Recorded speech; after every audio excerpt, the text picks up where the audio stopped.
Beyonce can't talk. Beyonce sounds like she's got a 5th grade education. All hail Wendy Williams, the queen of gossip. Girl, as a wiggy, I feel like I can talk, because sometimes I like to pull mine down low too on account of I have a big forehead. She revolutionized radio, daytime TV, and she went from "How you doing?" How you doing? How you doing? to "How's Wendy doing?" I am 100% retired. I control men. I weigh 138. From dishing on the hottest celebrity gossip and giving honest advice to her loyal co-hosts, Katie, call him back. Okay. to struggles she's had to overcome along the way. Here are the scandals that rocked Wendy Williams' career. The scandals behind Wendy Williams starts now. Let's take it back to New Jersey. Wendy Williams grew up in Asbury Park, of course, famous hometown where Bruce Springsteen got his start. She was one of 3. She didn't really do that well in school, but still managed to secure a spot at Northeastern University in Boston, where she worked for the university's radio station. It was actually there that she got her start in celebrity because she nabbed an interview with LL Cool J. Ladies love Cool J, and they love Wendy Williams.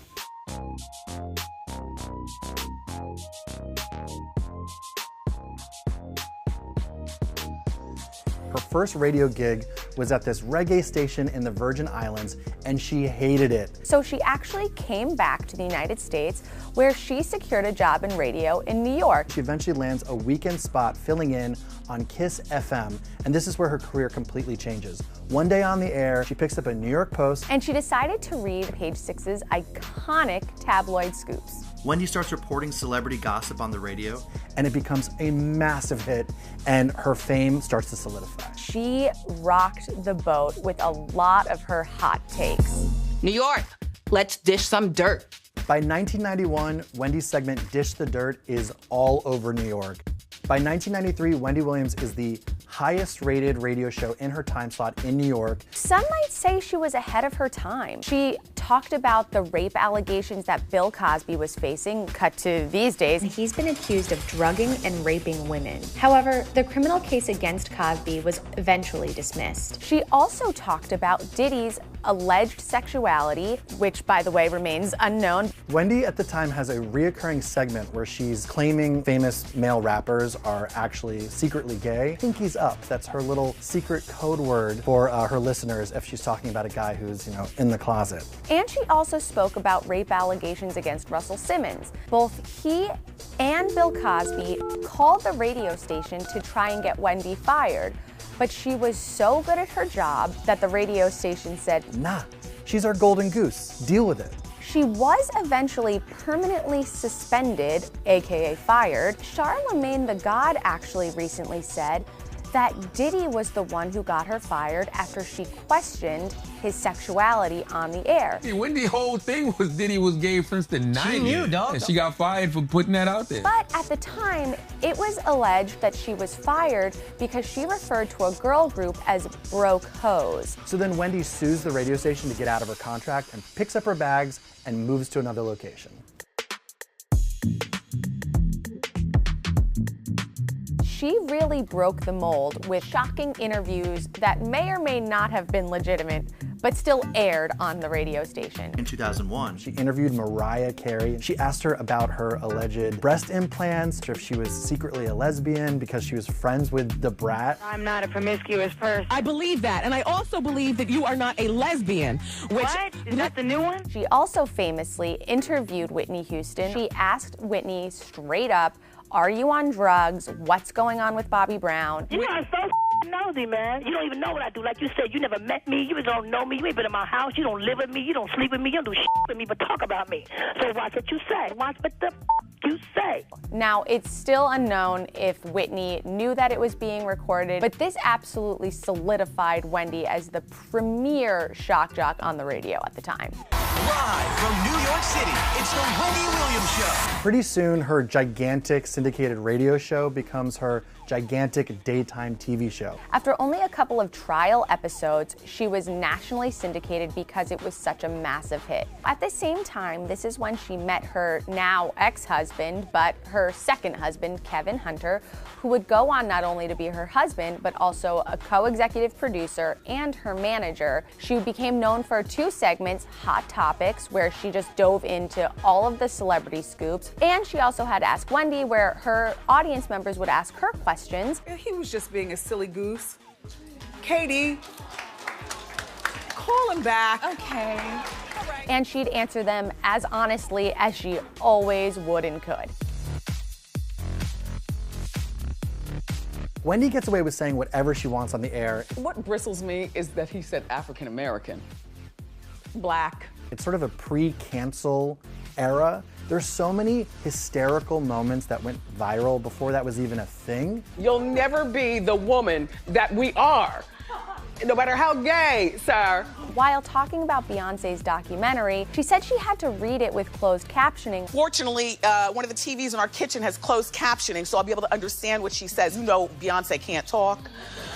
Beyonce sounds like she's got a 5th grade education. This would have gotten her unplugged immediately, but back then people were just laughing through it. She's telling the story about Madonna posting a photo of her son, and then suddenly... Rocco's 13 years old, and Rocco is a real fan of his mother. And what I discovered this weekend is my son doesn't like me anymore. You know how it is. This is such an honest, weirdly funny moment. It's just pure Wendy. One of my favorites was how she calls Dua Lipa Dula Peep. Dula Lipa, I'm sorry. Well, apparently her real name is Dua Lipa. Dua Lipa. It's like she just refused to learn this famous pop star's name, and it stuck. Wendy famously was dressed as the Statue of Liberty for a Halloween special, and she fainted on air. Literally looked like an earthquake before the Statue of Liberty tumbled. And it was only after she collapsed on air that she was forced to address the long-standing rumors that had plagued her. She had previously admitted to having a pretty substantial cocaine addiction while working overnights at radio stations. The strange moment leads her to actually investigate her health, and we find out that she's being diagnosed with Graves' disease and hyperthyroidism. She takes a 3-week break from the show. Her co-hosts were sort of suspicious as to whether it really was the Graves' disease keeping her away. Now, things really escalated when perpetual daytime dreamer Jerry O'Connell filled in for months at a time.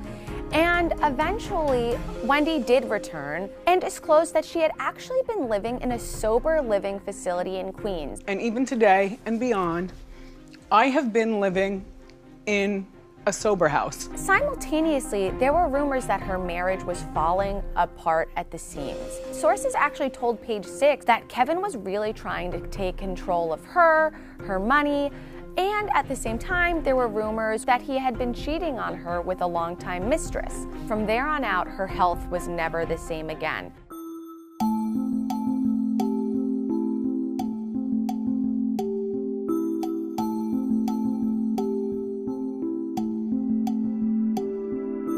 Around this time, the production staff is kind of freaking out. She has been in and out of rehab at this point. She eventually sort of left her show altogether in an unofficial capacity. She actually calls in for a Zoom that only lasts a few minutes, and she just does not seem herself. And a series of other guest co-hosts filled in for her while she sought treatment for her health issues. Things keep getting worse for Wendy. Her Wells Fargo bank account, her assets were frozen. Soon after that, she's appointed a financial guardian, which is sort of like a conservatorship. Wendy disappears from the spotlight except for this one TMZ interview where she says she's done with TV. Podcast will make more money for me being famous. But she just really doesn't seem like herself. I have lymphedema. I can only feel maybe 5% of my feet. Eventually, Wendy had to step back from the show permanently, and she didn't even come back for a final farewell. By September 2022, it was announced that the Wendy Williams Show was officially done, and it would be replaced by The Sherry Show. A documentary did come out about Wendy on Lifetime. She was an active participant, and it really showed her dramatic downfall. And it shows us her honest interactions with her family, her son. It turns out to be an uncomfortable mess for the audience. exposing the realities of Wendy's downfall. Her son talked about the guardianship, her addiction, and he revealed that her alcohol abuse led to some sort of dementia. And in fact, her team ahead of the release said that she was diagnosed with aphasia and dementia, which is also what Bruce Willis is currently suffering from. A&E, the parent company of Lifetime, Was eventually sued following the release of this documentary. Who can she trust? Adding salt to the wound, Wendy's dream penthouse in the financial district in Manhattan was sold at a loss of over $800,000 by her financial guardian. She really hasn't been seen out in public in months since she went away again to another wellness facility. It really became this icon who embodied celebrity gossip, who fell apart and was overcome by just all these stressors, and it's taken a toll on her health. I think Wendy wouldn't want us to focus on the negative stuff. She'd want us to focus on all the positive impact she's had on pop culture. She gave us a blueprint on how to talk about the celebrity world in a way that no one else was willing to do. Now, Wendy may have been describing Lil' Kim when she said, She's an icon, she's a legend, and she is the moment. but really, in hindsight, it could be argued that she was talking about herself when she was at her peak, and frankly, to this day, she remains the moment.